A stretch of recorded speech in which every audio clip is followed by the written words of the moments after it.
through the papers and see other stories. And Elizabeth, NTSA on the spot over car numbers, again still on terrorism and trying to pinpoint and ensure that we close some of the loopholes. One of the things that has come out clearly is that corruption is a major issue when it even comes to fighting terrorism. Now, this particular story here is a man who spotted a car that had a similar number plate to his. And of course, the question then remains, and of course, as we remember, number 14 Riverside Drive, what happened, one of the things is that was found is that the vehicle that was used by this terrorist had a similar number plate to another. So of course, somebody somewhere is corrupt without thinking about the overall effect of what they might be doing. For them, it's maybe just a morsel of bread in their pocket for that day.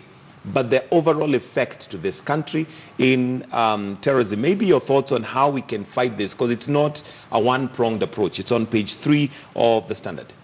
Thank you very much. I think it would be an assumption to say that these extra number plates are originating from NTSA.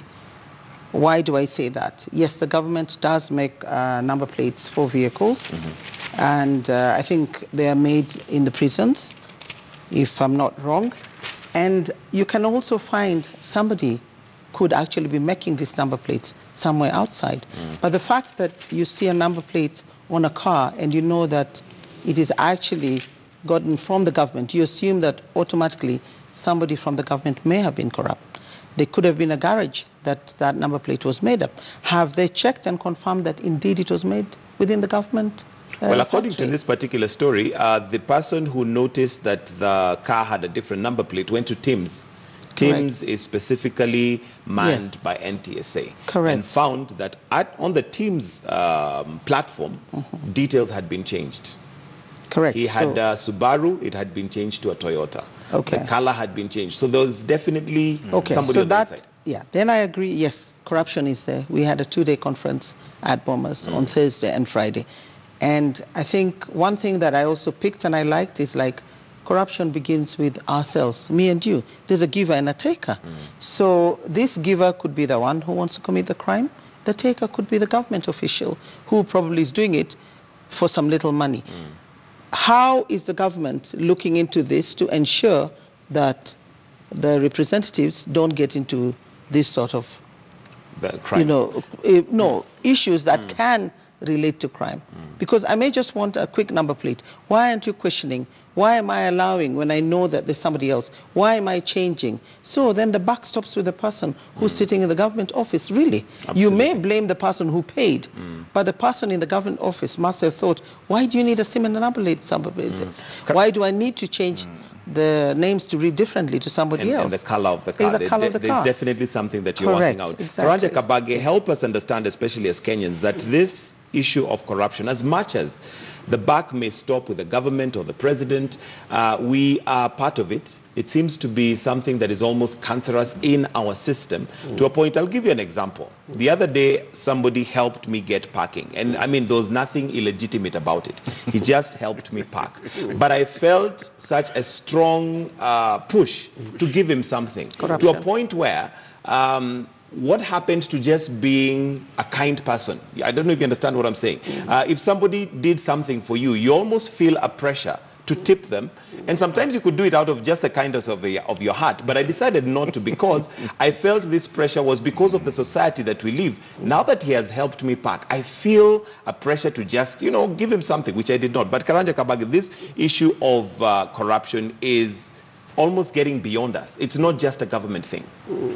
Well, I think since you have really entered into that territory of corruption, I just want to make reference to the 2 days conference of 24th and 25th that took place last week. It's a unique conference. It's a unique conference because, one, the whole thing was introspection by everybody. Now, we had over 11 groups of people that were involved in coming up with the most unique thing is that every group was identifying what do we do as far as commissioning, what do we do as far as maybe perpetrating a crime called corruption is concerned. That was the first thing. You, as a professional, for example, we had civil society, we had the private sector, we had the women, we had the youth, we had the development partners, we had the professionals, we had the banks, we had virtually everybody gathered. And each one of those groups was coming up and saying, this is what we do as far as perpetration of this commission of this crime is concerned. And then the next day, which is the 25th, was to say, what shall we do to prevent or to stop the happening of this crime? Now, that was a very interesting thing. Having been involved from the beginning, as far as this issue is concerned, people saw maybe 25th or 25th.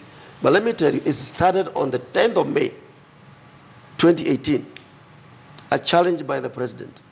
And in earnest thereafter, we started organizing groups according to their profession and so forth and so forth. Now, we have accepted as Kenyans that we have a serious problem called theft. Basically, let's forget about the word corruption. And having accepted that, what has happened as far as multi-sectoral initiative against corruption is that it has a 4-year program. And this 4-year program is intended to make sure that we come up with strategies, we come up with programs of the wherewithal to deal with the problems of corruption in this country. What I like about it is that it involved virtually everybody. Everybody was involved. And I would invite Kenyans to listen to the speeches that were being made right there. Go back, whether it's the president or the former prime minister or whoever spoke. Let me tell you, there is a serious commitment by Kenyans to get themselves rid of this problem. Because the biggest challenge of our problem, I can tell you, even the judiciary was there and was being challenged through the CJ, is what we call impunity. You commit a crime, but you get away with it. What happens? Very many people get embodied in commission of that crime because they get away with it, they can see the benefit, and so forth and so forth. They go scot-free. Yeah, now coming to your question of this guy who helped you park a car and you gave him a tip.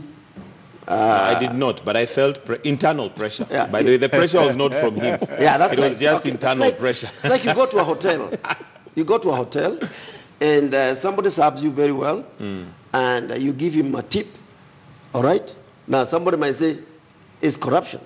Now, we must come to a point where we say, there's a very big difference between saying, thank you for such mundane service, all right? And the issue of corruption that we are talking about. Corruption here means you are using public resources for your self-aggrandizement, for yourself, for your personal enrichment, and you are denying the Kenyans, for example, school funds, hospital funds, roads, and so forth and so forth. And you are doing that in such a manner that anybody can be able to say that this individual has no wherewithal